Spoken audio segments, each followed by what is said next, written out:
Hi, it's May the 13th. It's Tara Green. I'm going to talk about the astrology and the tarot of the day. Now, Venus, the goddess of love and beauty and harmony and the arts, whose symbol is the rose, and she makes a 5-pointed star pentagram in her cycle. She's going to finish off during this retrograde starting May the 12th, 13th at 21 Gemini, going back to about 5 degrees Gemini in June. She's going to finish a point that she started 8 years ago, and that was the famous Venus cross the sun. That was a once-in-a-lifetime transit. So think back about where you were in June of 2012, and again, that harkens back to the famous Mayan 2012 prophecies.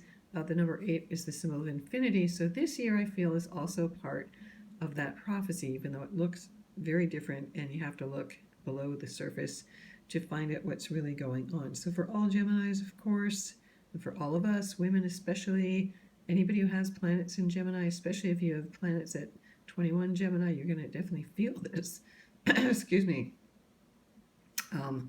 Feel this retrograde very strongly, and so old conversations and going back to writing, publishing, talking, old friends can show up. It's not time to move forward. And right after Saturn already going backwards from Aquarius on Monday, and then tomorrow Jupiter joins the backup show, and so Jupiter will also start retrograding from Capricorn. So it seems very rare to have 3 planets all change direction, all in step together.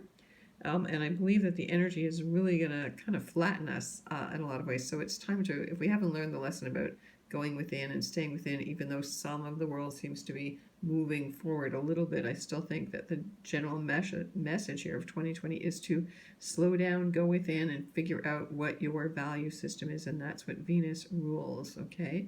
Venus is the planet of duality. It is the symbol of the lovers in the tarot. So it is about oppositions, and we need to get out of that oppositional thinking and get into the complementary opposites, which are necessary, like yin yang, day night, black white, etc. They're just the other side of the same coin.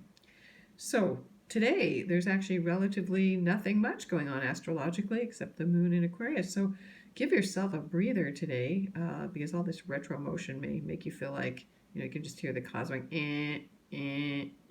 backup sign going on there. The card of the day is very optimistic. This is called the 6 of Materials in the beautiful Muse Tarot, or the 6 of Discs, Earth, Pentacles.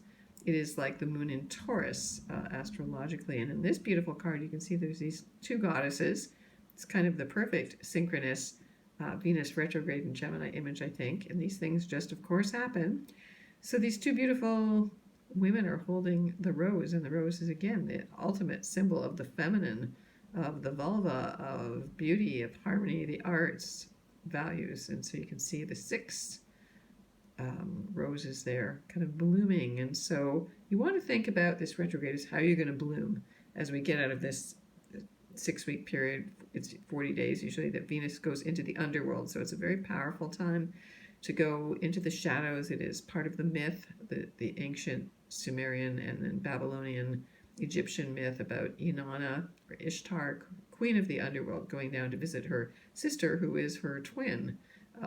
As she goes through the gates to visit her sister, who is like Persephone, the queen of the underworld, she's forced to give up each of her 7 aspects of her royalty until she's just a naked woman, and then her sister kills her, and she's hung up on a meat hook to die. But she has left instructions for helpers to come and rescue her, and they do, and they make a deal with Eresh Kigal, that's Ishtar, Inanna's sister, to let her go.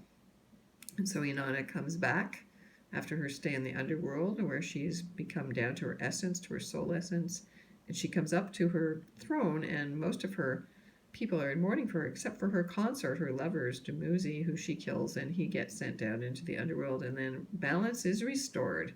It's always about balance, and that's ultimately what Gemini is about too. So I want to wish you all the best blessings. If you want to get in touch with me, I'm at taratarot.com.